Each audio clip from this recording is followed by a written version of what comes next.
The Toy Brother by William Steig.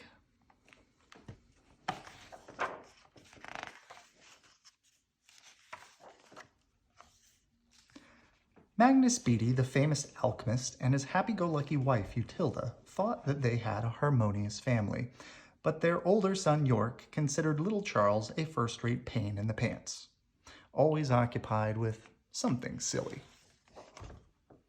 Mr. Beatty made the mistake of allowing York to be his apprentice, and York got the notion that he would eventually surpass his father as an alchemist. He had visions of accomplishing such unheard-of miracles as turning plain old donkey dung into solid gold. As for Charles, he spent his time chasing chickens, poking around in anthills, and arguing with the goat.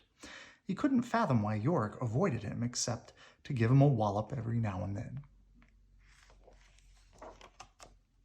One May morning, Magnus and Utilda were making ready to journey to a faraway wedding. Mrs. Beatty reminded the boys to milk the goat and feed the animals, and Mr. Beatty again warned York. "Don't forget, you're still no alchemist, so stay out of my lab." The Beattys soon disappeared over the hill. They would not be back for at least a week. Charles was glad Papa had forbidden York the lab. He hoped that now, at last, they would get to be palsy-walsies, perhaps even do some chicken chasing together. But York had other ideas. So Charles went off on a ladybug hunt. He caught a couple when he spied something thrashing towards him through the weeds. He assumed it was a mole until he heard it saying, "It's me, York, your brother." It was indeed York, down to the minuscule wart on his knuckle. "Egad," Charles gasped. "What happened to you?" "What does it look like?" said York. "Don't tell me you snuck into Father's laboratory." "Yes, goosewit," said York. "and I invented a new potion, but when I tasted it, zing! I was no bigger than a cockroach. So I squeezed under the door, and here I am."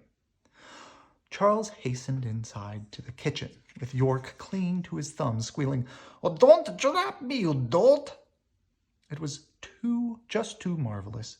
York had made himself small as a sausage, and with only a drop of training.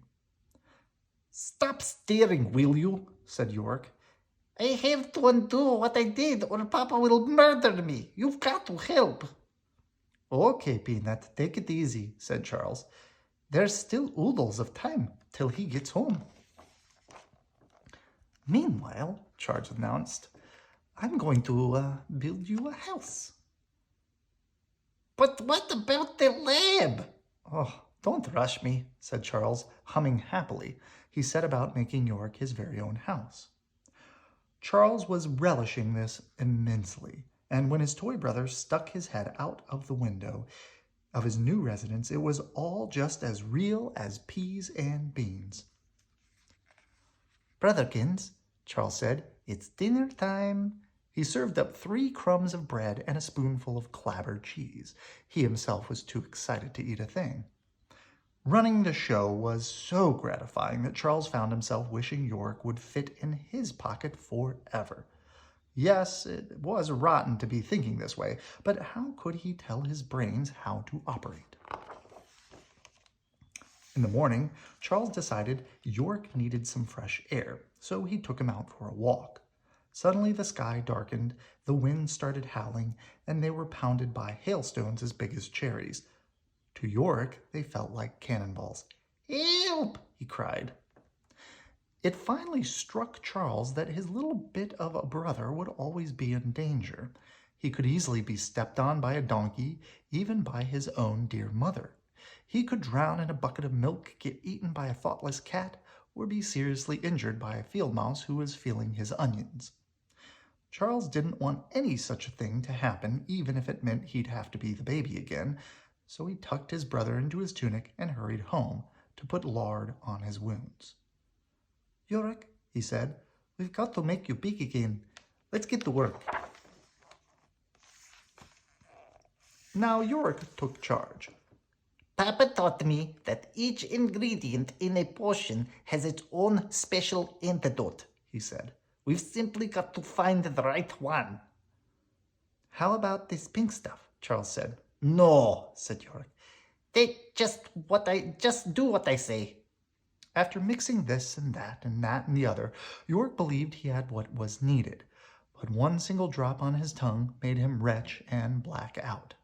Charles was sure York was dead, but he came to in less than a minute, looking very embarrassed. Brother, he said, this is a job for a professional. We better wait for Papa. To make the time go faster, Charles tried to keep his brother amused. First, he dressed the goat up in one of his mother's best outfits, and then he squeezed the pig into his father's purple tunic. But York wasn't amused. He only wanted his real self again. One night, York shook his brother awake and said, What if I never get big again? Yorks, said Charles, I'm sure Papa can make you big again, but just in case he can't, and you have to stay in this condition, I'll take care of you as long as you live, even after I get married, whether my wife likes it or not. And I mean it. So don't worry your little noggin. At daybreak, the boys heard familiar voices calling, Yorkie! Oh, Charlie! They scrambled out of bed and out of the house, and there were their two parents. Charles got hugged and kissed again and again, as if they hadn't seen him for years. Where's York? They wanted to know.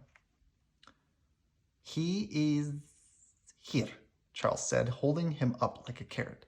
The Beatties were bowled over. They stared at tiny York, at Charles, at the wide, mysterious heavens, and at each other. At last, Mrs. Beatty took up her son, kissed his little head, and held him to her bosom. Oh, my chick, she sobbed, my itty-bitty bantling. Alack a day, his father murmured. What happened? And York, his flabbergasted parents hunched over him, told them the shameful story. Magnus Beatty carried his son straight to the laboratory. Is your original potion still here? He asked. York showed him the flask and everything he put in it. Borage, betony, camphor, and sauerkraut. Don't worry, said Mr. Beatty. I can whip up the cure in a minute.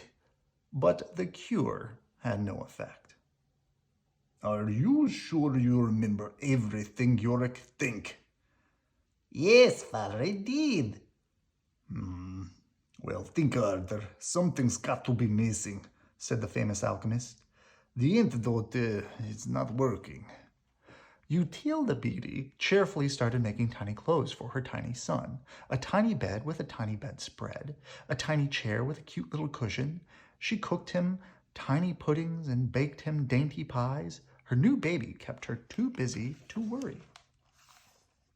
Tilda, Mr. Beatty said finally, I give up. Well, said his wife, so he'll stay this way, who cares? He's strong, handsome, and brave, and he has a fine horoscope.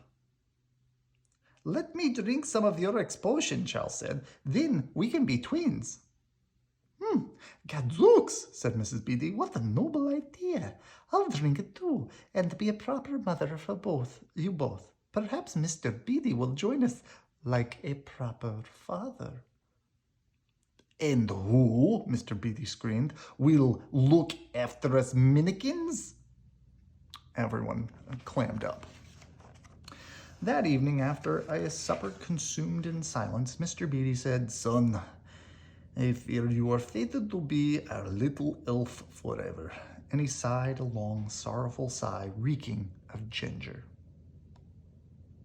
Ginger! Ginger! York cried. I ate some ginger before I drank my awful potion. Magnus Beatty exulted. Ginger. Now that is a fish from another pond. Is it any wonder there's no transmogrification? Now, I know what to do. They all ran to the lab. There, the truly wise alchemist took his original formula for restoring his son's stature and added pot cheese to counteract the ginger. He fed the mixture to York, reciting the words, Orknis, Borknis, Fuflef, Dudolfle, Kififfel, Kifuffle, Krifuffla, Kafurum. Magnus Beatty chewing his lip, his wife chewing her nails, and Charles chewing her apron all stood google-eyed as York swallowed the antidote, shivered, shook, and shot straight up to his full height. Whereupon the whole Beatty family, especially the proud father, went all together out of their medieval minds. They hugged and kissed and wept and laughed and sang and yodeled, and then raced around like a bunch of maniacs. But York still dreamed of turning donkey droppings into gold, and little Charles developed a passion for making toy dolls, which somehow all resembled York. The two brothers sincerely appreciated each other now, except when they were having a fight. Good night. I love you.